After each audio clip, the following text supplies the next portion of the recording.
Assalamualaikum warahmatullahi wabarakatuh. Saya Dila Aprilia dan teman saya Rahmat Riyandini. Kami berdua akan menjelaskan materi tentang penaksiran parameter untuk menyelesaikan tugas mata kuliah dari pengantar statistik yang diampu oleh Ibu Ainun Mardiah. Baiklah, langsung saja kita masuk pada pembahasan materi mengenai penaksiran parameter. Nah, apa itu penaksiran parameter? Penaksiran parameter itu adalah pendugaan atau taksiran nilai parameter populasi berdasarkan sampel. Penaksiran parameter ini ada dua jenis. Yang pertama yaitu penaksiran titik dan penaksiran interval. Nah, kita akan membahas tentang penaksiran titik. Penaksiran titik ini adalah suatu metode untuk menaksir nilai parameter populasi dalam suatu titik tertentu. Penaksiran titik ini bisa dibilang sangat sederhana dan mudah untuk dihitung, tetapi ketetapannya diragukan. Dikatakan demikian karena jarang terjadi bahwa nilai parameter populasi itu akan sama persis dengan statistik sampel. Nah, yang kedua yaitu penaksiran interval. Penaksiran interval adalah suatu metode untuk menaksir nilai parameter populasi dalam bentuk interval antara dua titik. Jadi begini artinya, nilai parameter ditaksir antara dua harga atas dasar interval keyakinan tertentu. Ukuran batas keyakinannya biasanya dinyatakan dalam bentuk persen. Oh iya, penaksiran parameter ini juga dikenal dengan istilah estimasi parameter. Adalah salah satu metode statistika yang berfungsi untuk mengestimasi atau menduga atau memperkirakan nilai karakteristik dari populasi atau parameter populasi berdasarkan nilai karakteristik sampel atau statistik sampel. Tetapi jika memenuhi syarat bahwa sampel harus dapat mewakili populasi, artinya sampel dilakukan secara acak. Nah, untuk pendugaan berdasarkan cara penyajiannya dibagi menjadi beberapa jenis. Yang pertama ada pendugaan tunggal. Pendugaan tunggal adalah pendugaan yang hanya mempunyai atau menyebutkan satu nilai, tidak memberikan selisih atau jarak antara nilai penduga dengan nilai sebenarnya atau parameter.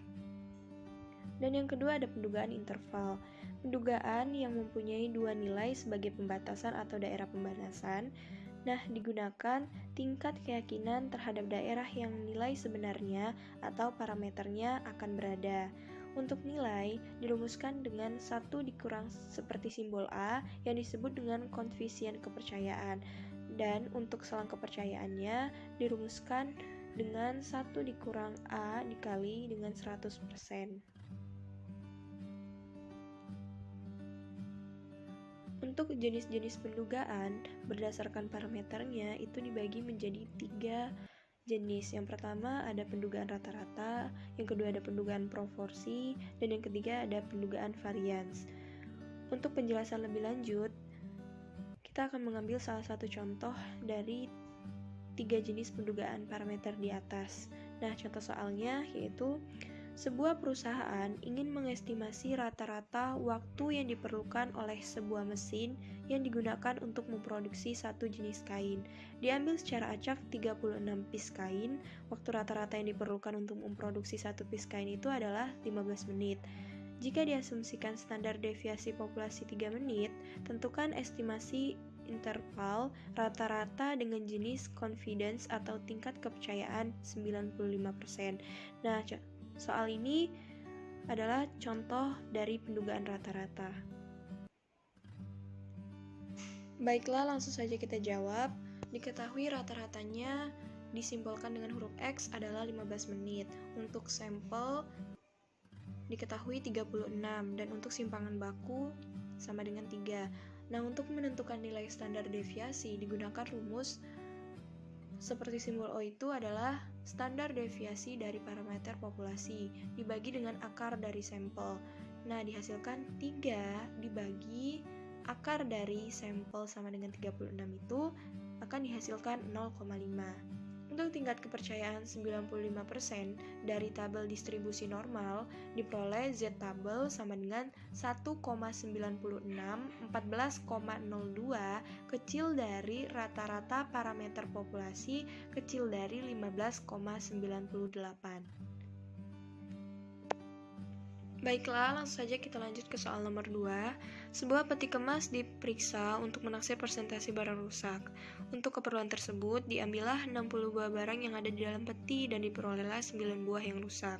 Maka, dugalah presentasi barang yang rusak jika menggunakan interval keyakinan 99%. Baiklah, langsung saja kita jawab. Diketahui bahwa sampelnya adalah 60 dan untuk rata-ratanya adalah 9, maka terlebih dahulu kita menentukan proporsi dari statistik sampel menggunakan rumus rata-rata dibagi dengan sampel.